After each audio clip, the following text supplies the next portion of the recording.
आखिरकार Benjamin Netanyahu ने इस बात को मान ही लिया कि इस्राइल जो है वो इकोनॉमिकली आइसोलेटेड होता जा रहा है।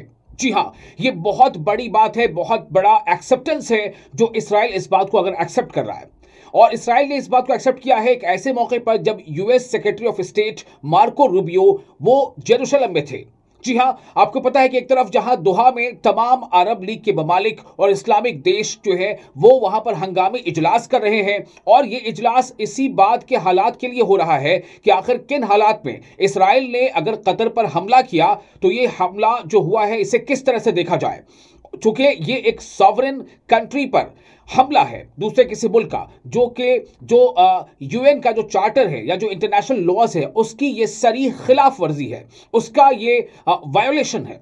तो ऐसे में एक तरफ जहां दोहा कतर में लगातार तमाम जो मुस्लिम ममालिक हैं उनके सरबराहान वहां पर एकजुट हैं और इस पर गौर ख्वास कर रहे हैं, और सभी जिस तरह से इशारा दिया है कतर के वजीर आजम ने कि इसराइल को सबक सिखाया जाएगा, उससे पहले सऊदी अरब के मोहम्मद बिन सलमान ने भी जो एक मैसेज दिया था उसमें साफ तौर से यह बात थी कि इसराइल अपनी हदों को लांघ रहा है और इसलिए इसराइल को सबक सिखाया जाना बेहद जरूरी हो गया है। वैसे ही एक मौके पर आपको बता दें कि जिस तरह से अभी हाल में ही जब यूएनजीए यानी कि यूनाइटेड नेशंस जनरल असेंबली में जो एक रेजोल्यूशन पास किया गया, रेजोल्यूशन को जो मंजूर किया गया है, माफ कीजिएगा, रेजोल्यूशन को मंजूर किया गया, अडॉप्ट किया गया, उस रेजोल्यूशन को अडॉप्ट करने के फेवर में 142 देशों ने वोट किया था, जबकि इसके अगेंस्ट में सिर्फ 10। तो इन तमाम हालात से अब इसराइल पर जो दबाव बना है, इसराइल जो है इस बात को मान रहा है कि इकोनॉमिकली कहीं ना कहीं इसराइल जो है वो तनहा पड़ता जा रहा है, आइसोलेटेड पड़ता जा रहा है। ये बहुत बड़ी बात है इसराइल की तरफ से ये बात माना जाना। अब चूंकि ऐसे हालात बन गए कि आप देखिए कई मुल्कों ने इसराइल के साथ ट्रेड्स पर दोबारा गौर करने की बात कही, कुछ मुल्कों ने तो ट्रेड्स को जो है मुनक़ता कर दिया, उनमें से कई ऐसे स्कॉटलैंड और दूसरे ऐसे देश भी शामिल हैं। ब्राज़ील ने इसको लेकर के काफ़ी सख्त रवैया दिखाया, बहुत सारे मुल्क हैं, ऑस्ट्रेलिया से भी इस तरह की खबरें सामने आई, यहां तक कि इटली जो है वहां से भी ऐसी खबरें आ रही हैं कि हम फिर से गौर करेंगे ताल्लुकात पर। फ्रांस का रुख आपको पता है, फ्रांस तो बदाबता इस यूएनजीए में जो अब इस करारदाद पर जब इस पर डिस्कशन होगा, इस पर वोटिंग होगी, तो उसके लिए तो बदाबता फ्रांस और सऊदी अरब इन दोनों ने मिलकर के इसको जो होस्ट किया है। और फिर आप देखिए यूके का भी इसी तरह के कुछ ना कुछ स्टेटमेंट सामने आ रहा है। यूके और फ्रांस की तरफ से भी ये कहा गया कि हम यूएनजीए का जो इजलास तलब किया जाएगा उसमें हम 2 स्टेट जो थ्योरी है उसमें हम फ़लस्तीन को एक सेपरेट स्टेट यानी कि एक अलग कंट्री माने जाने के लिए हम गौर करेंगे। तो ऐसी तमाम चीज़ें हैं जिसको लेकर के अब ये कह रहा है इसराइल के इकोनॉमिकली इसराइल जो है वो अलग थलग पड़ता जा रहा है। ये बहुत बड़ा एक्सेप्टेंस है, बहुत बड़ी ये एडमिशन है, ये इस बात को माना जाना, और वो भी एक ऐसे मौके पर जब US secretary of state Marco Rubio यरूशलेम के दौरे पर है। आपको बता दें कि इसकी कई वजूहात हैं। इसराइल को इस हालत तक पहुंचाने में कहीं ना कहीं जो हौसी फाइटर्स हैं, हौसी मिलिशिया, उनका भी बहुत बड़ा रोल रहा है, क्योंकि हौसी मिलिशिया ने 1-2 बार नहीं कई बार रेड सी में उन तमाम कार्गो शिप्स को निशाना बनाया जो शिप इसराइल के, या तो इसराइल के वो जहाज थे या इसराइल के लिए कोई कार्गो जो है वो लेकर वहां से गुजर रहे थे। तो ऐसे में ये जो है सीधे तौर पर एक तरह से नाकेबंदी रेड सी में इसराइल के जहाज़ों की या फिर इसराइल बाउंड जहाज़ों की, ये भी काफ़ी बड़ा एक झटका पहुंचाने के लिए काफ़ी एक बड़ी वजह मानी जा रही है। उसके अलावा हौसी फाइटर्स ने न सिर्फ ये कि रेड सी पर अटैक किया इसराइल की मफादात को, बल्कि इसराइल के अक्सर उन एयरपोर्ट्स को निशाना बनाया अपने मिसाइल से, चाहे वो बेन गुरियन एयरपोर्ट हो या फिर रुमान एयरपोर्ट हो, उसको हौसियों ने निशाना बनाया। तो इसका भी बहुत बड़ा असर पड़ा है। साथ ही साथ हम अक्सर ऐसी चीज़ें सुन रहे हैं, आपको हमने हाल ही में एक रिपोर्ट दी थी कि किस तरह से ब्रिटेन के एक यूनिवर्सिटी में ये बात सामने आई है जहां पर एक ज़माने के बाद, एक अरसे के बाद ये कहा गया है कि जो इजरायलीज हैं वो यहां अलाउड नहीं होंगे। तो ऐसी कई खबरें सामने आ रही हैं, कई देशों के रेस्टोरेंट या होटल से खबरें आ रही हैं जहां पर जो इजरायली वहां पर अगर कोई बंदा था तो इजरायलियों को वहां पर बॉयकॉट किया गया, उनसे दूरी बनाई गई या उनको बुरा भला सुनाया गया। कई जगहों पर तो ऐसे वाकयात आ रहे हैं कि इजरायली जहां पर लोग देखते हैं उनके सामने खड़े होकर फ्री पैलेस्टाइन इस तरह के नारे वहां पर लगाते हैं। तो एक दो नहीं कई ऐसे इंस्टांसेस हैं, ये तो इक्का दुक्का इंस्टांसेस है छोटे छोटे से लेवल पर, लेकिन इनकी तादाद बहुत ज्यादा है। ऐसे कई वाकयात हो रहे हैं अभी हाल ही में आपने देखा कि जो एंटी इजराइल और प्रो पैलेस्टीन यानी कि फिलिस्तीन के हक में इतने मुजाहरे हुए हैं। अभी हाल के दिनों में आपने देखा कि न्यूजीलैंड में जबरदस्त मुजाहरे हुए। न्यूजीलैंड में एक बड़ी आबादी ने और तमाम कम्युनिटीज ने मिलकर, उसमें कोई एक कम्युनिटी शामिल नहीं थी बल्कि लगभग हर कम्युनिटी का पार्टिसिपेशन था। और उस वहां पर भी उस प्रोटेस्ट में न्यूजीलैंड में यह हुआ कि वहां पर प्रो पैलेस्टाइन यानी फिलिस्तीनियों के हक में, गजा के लोगों के हक में मुजाहरे किए गए और इसराइल के खिलाफ मुजाहरे किए गए। तो आप देखेंगे कि कई ऐसे ममालिक हैं, कई ऐसे मुल्क हैं, देश हैं जहां के लोगों ने बड़े पैमाने पर इसराइलियों के खिलाफ एहतजाज किया है, चाहे वो जापान हो, चाहे वो यूरोपियन कंट्रीज हो, यहां तक कि अरब देशों में भी अब लोग सड़कों पर आने लगे हैं। अभी हाल के दिनों में कतर में भी काफी बड़ा प्रोटेस्ट देखा गया। उसके पहले ये प्रोटेस्ट जो है उर्दन में भी देखा गया। तो इस तरह से अब प्रोटेस्ट जो है वो उनकी जो दबाव है, इस अवामी दबाव जिसको कहते हैं, यानी कि लोगों का जो दबाव है, अलग अलग मुल्कों के लोगों का दबाव, वो बहुत बढ़ता जा रहा है। ब्रिटेन के कई डॉक्टर्स हैं जिन्होंने सीधे तौर पे ये कह दिया कि हम इजरायलियों का बायकॉट करेंगे।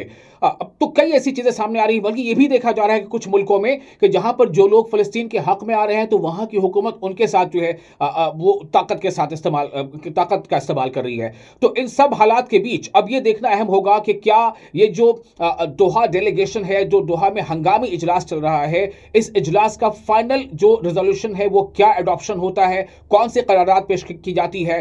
क्या जो सवाल इस वक्त उठ रहे हैं कि क्या जितने भी मुस्लिम देश हैं, जो अरब और इस्लामिक कंट्रीज हैं, क्या वो नाटो के तर्ज पर कोई एक ऐसा फौजी गिरोह बनाएंगे या फौजी कोई एक समूह बनाएंगे। ये काफी अहम है, इस पर चर्चा काफी जोर शोर से हो रही है। इसी बीच अमेरिका का बयान यह आता है कि कतर हमारा जो है काफी अच्छा दोस्त है और हम लंबे अरसे से हम दोस्त रहे हैं। ये सब चीजों को देखकर कैसा लग रहा था, कहीं ना कहीं खलबली तो है।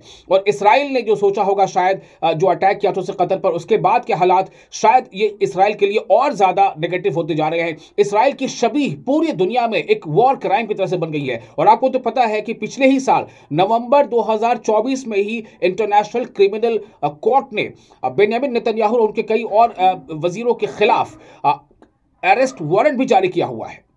आखिरकार बेंजामिन नेतन्याहू ने इस बात को मान ही लिया कि इसराइल जो है वो इकोनॉमिकली आइसोलेटेड होता जा रहा है। जी हां, ये बहुत बड़ी बात है, बहुत बड़ा एक्सेप्टेंस है जो इसराइल इस बात को अगर एक्सेप्ट कर रहा है। और इसराइल ने इस बात को एक्सेप्ट किया है एक ऐसे मौके पर जब US secretary of state Marco Rubio वो जेरूशलम में थे। जी हां, आपको पता है कि एक तरफ जहां दोहा में तमाम अरब लीग के ममालिक और इस्लामिक देश जो है वो वहां पर हंगामी इजलास कर रहे हैं, और ये इजलास इसी बात के हालात के लिए हो रहा है कि आखिर किन हालात में इसराइल ने अगर कतर पर हमला किया तो ये हमला जो हुआ है इसे किस तरह से देखा जाए।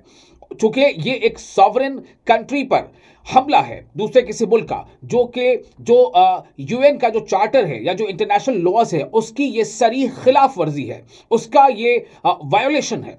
तो ऐसे में एक तरफ जहां दोहा कतर में लगातार तमाम जो मुस्लिम ममालिक हैं उनके सरबराहान वहां पर एकजुट हैं और इस पर गौर ख्वास कर रहे हैं, और सभी जिस तरह से इशारा दिया है कतर के वजीर आजम ने कि इसराइल को सबक सिखाया जाएगा। उससे पहले सऊदी अरब के मोहम्मद बिन सलमान ने भी जो एक मैसेज दिया था उसमें साफ तौर से यह बात थी कि इसराइल अपनी हदों को लांघ रहा है और इसलिए इसराइल को सबक सिखाया जाना बेहद जरूरी हो गया है। वैसे ही एक मौके पर आपको बता दें कि जिस तरह से अभी हाल में ही जब यूएनजीए यानी कि यूनाइटेड नेशंस जनरल असेंबली में जो एक रेजोल्यूशन पास किया गया, रेजोल्यूशन को जो मंजूर किया गया है, माफ कीजिएगा, रेजोल्यूशन को मंजूर किया गया, अडॉप्ट किया गया, उस रेजोल्यूशन को अडॉप्ट करने के फेवर में 142 देशों ने वोट किया था, जबकि इसके अगेंस्ट में सिर्फ 10। तो इन तमाम हालात से अब इसराइल पर जो दबाव बना है, इसराइल जो है इस बात को मान रहा है कि इकोनॉमिकली कहीं ना कहीं इसराइल जो है वो तनहा पड़ता जा रहा है, आइसोलेटेड पड़ता जा रहा है। ये बहुत बड़ी बात है इसराइल की तरफ से ये बात माना जाना। अब चूंकि ऐसे हालात बन गए कि आप देखिए कई मुल्कों ने इसराइल के साथ ट्रेड्स पर दोबारा गौर करने की बात कही, कुछ मुल्कों ने तो ट्रेड्स को जो है मुनक़ता कर दिया, उनमें से कई ऐसे स्कॉटलैंड और दूसरे ऐसे देश में शामिल हैं। ब्राजील ने इसको लेकर के काफ़ी सख्त रवैया दिखाया, बहुत सारे मुल्क हैं। ऑस्ट्रेलिया से भी इस तरह की खबरें सामने आई, यहां तक कि इटली जो है वहां से भी ऐसी खबरें आ रही हैं कि हम फिर से गौर करेंगे ताल्लुकात पर। फ्रांस का रुख आपको पता है, फ्रांस तो बदाबता इस UNGA में जो अब इस करारदाद पर जब इस पर डिस्कशन होगा, इस पर वोटिंग होगी, तो उसके लिए तो बदाबता फ्रांस और सऊदी अरब इन दोनों ने मिलकर के इसको जो होस्ट किया है। और फिर आप देखिए यूके का भी इसी तरह के कुछ ना कुछ स्टेटमेंट सामने आ रहा है।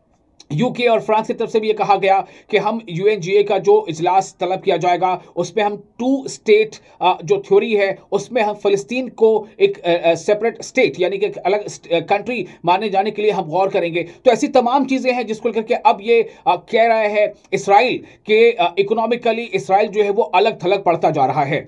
ये बहुत बड़ा एक्सेप्टेंस है, बहुत बड़ी ये एडमिशन है, ये इस बात को माना जाना, और वो भी एक ऐसे मौके पर जब US secretary of state Marco Rubio यरूशलेम के दौरे पर है। आपको बता दें कि इसकी कई वजूहात हैं। इसराइल को इस हालत तक पहुंचाने में कहीं ना कहीं जो हौसी फाइटर्स हैं, हौसी मिलिशिया, उनका भी बहुत बड़ा रोल रहा है। चूंकि हौसी मिलिशिया ने 1-2 बार नहीं कई बार रेड सी में उन तमाम कार्गो शिप्स को निशाना बनाया जो शिप इसराइल के, या तो इसराइल के वो जहाज थे या इसराइल के लिए कोई कार्गो जो है वो लेकर वहां से गुजर रहे थे। तो ऐसे में ये जो है सीधे तौर पर एक तरह से नाकेबंदी रेड सी में इसराइल के जहाज़ों की या फिर इसराइल बाउंड जहाज़ों की, ये भी काफ़ी बड़ा एक झटका पहुंचाने के लिए काफ़ी एक बड़ी वजह मानी जा रही है। उसके अलावा हौसी फाइटर्स ने न सिर्फ ये कि रेड सी पर अटैक किया इसराइल के मफादात को, बल्कि इसराइल के अक्सर उन एयरपोर्ट्स को निशाना बनाया अपने मिसाइल से, चाहे वो बेन गुरियन एयरपोर्ट हो या फिर रुमान एयरपोर्ट हो, उसको हौसियों ने निशाना बनाया। तो इसका भी बहुत बड़ा असर पड़ा है। साथ ही साथ हम अक्सर ऐसी चीज़ें सुन रहे हैं। आपको हमने हाल ही में एक रिपोर्ट दी थी कि किस तरह से ब्रिटेन के एक यूनिवर्सिटी में ये बात सामने आई है, जहां पर एक ज़माने के बाद, एक अरसे के बाद ये कहा गया है कि जो इजरायलीज हैं वो यहां अलाउड नहीं होंगे। तो ऐसी कई खबरें सामने आ रही हैं, कई देशों के रेस्तरां या होटल से खबरें आ रही हैं जहां पर जो इजरायली वहां पर अगर कोई बंदा था तो इजरायलियों को वहां पर बॉयकॉट किया गया, उनसे दूरी बनाई गई या उनको बुरा भला सुनाया गया। कई जगहों पर तो ऐसे वाकयात आ रहे हैं कि इजरायली जहां पर लोग देखते हैं उनके सामने खड़े होकर फ्री पैलेस्टाइन इस तरह के नारे वहां पर लगाते हैं। तो एक दो नहीं कई ऐसे इंस्टांसेस हैं। ये तो इक्का दुक्का इंस्टांसेस है छोटे छोटे से लेवल पर, लेकिन इनकी तादाद बहुत ज्यादा है। ऐसे कई वाकयात हो रहे हैं।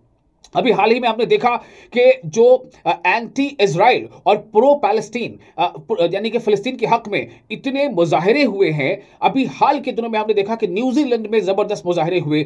न्यूजीलैंड में एक बड़ी आबादी ने और तमाम कम्युनिटीज ने मिलकर, उसमें कोई एक कम्युनिटी शामिल नहीं थी बल्कि लगभग हर कम्युनिटी का पार्टिसिपेशन था, और वहां पर भी उस प्रोटेस्ट में न्यूजीलैंड में यह हुआ कि वहां पर प्रो पैलेस्टाइन यानी फिलिस्तीनियों के हक में, गजा के लोगों के हक में मुजाहरे किए गए और इसराइल के खिलाफ मुजाहरे किए गए। तो आप देखेंगे कि कई ऐसे ममालिक हैं, कई ऐसे मुल्क हैं, देश हैं जहां के लोगों ने बड़े पैमाने पर इसराइलियों के खिलाफ एहतजाज किया है, चाहे वो जापान हो, चाहे वो यूरोपियन कंट्रीज हो, यहां तक कि अरब देशों में भी अब लोग सड़कों पर आने लगे हैं। अभी हाल के दिनों में कतर में भी काफी बड़ा प्रोटेस्ट देखा गया। उसके पहले ये प्रोटेस्ट जो है उर्दन में भी देखा गया। तो इस तरह से अब प्रोटेस्ट जो है वो उनकी जो दबाव है, इस अवामी दबाव जिसको कहते हैं, यानी कि लोगों का जो दबाव है, अलग अलग मुल्क के लोगों का दबाव, वो बहुत बढ़ता जा रहा है। ब्रिटेन के कई डॉक्टर्स हैं जिन्होंने सीधे तौर पे ये कह दिया कि हम इजरायलियों का बायकॉट करेंगे। अब तो कई ऐसी चीजें सामने आ रही हैं, बल्कि ये भी देखा जा रहा है कि कुछ मुल्कों में कि जहां पर जो लोग फिलिस्तीन के हक में आ रहे हैं तो वहां की हुकूमत उनके साथ जो है वो ताकत का इस्तेमाल कर रही है। तो इन सब हालात के बीच अब ये देखना अहम होगा कि क्या ये जो दोहा डेलीगेशन है, जो दोहा में हंगामी इजलास चल रहा है, इस इजलास का फाइनल जो रिजोल्यूशन है वो क्या एडॉप्शन होता है, कौन से करारात पेश की जाती है। क्या जो सवाल इस वक्त उठ रहे हैं कि क्या जितने भी मुस्लिम देश हैं, जो अरब और इस्लामिक कंट्रीज हैं, क्या वो नाटो के तर्ज पर कोई एक ऐसा फौजी गिरोह बनाएंगे या फौजी कोई एक समूह बनाएंगे। ये काफी अहम है, इस पर चर्चा काफी जोर शोर से हो रही है। इसी बीच अमेरिका का बयान यह आता है कि कतर हमारा जो है काफी अच्छा दोस्त है और हम लंबे अरसे से हम दोस्त रहे हैं। ये सब चीजों को देखकर कैसा लग रहा था, कहीं ना कहीं खलबली तो है। और इसराइल ने जो सोचा होगा शायद जो अटैक किया था उससे कतर पर, उसके बाद के हालात शायद ये इसराइल के लिए और ज्यादा नेगेटिव होते जा रहे हैं। इसराइल की शबीह पूरी दुनिया में एक वॉर क्राइम की तरह से बन गई है। और आपको तो पता है कि पिछले ही साल नवंबर 2024 में ही इंटरनेशनल क्रिमिनल कोर्ट ने बेंयामिन नेतन्याहू और उनके कई और वजीरों के खिलाफ अरेस्ट वारंट भी जारी किया हुआ है।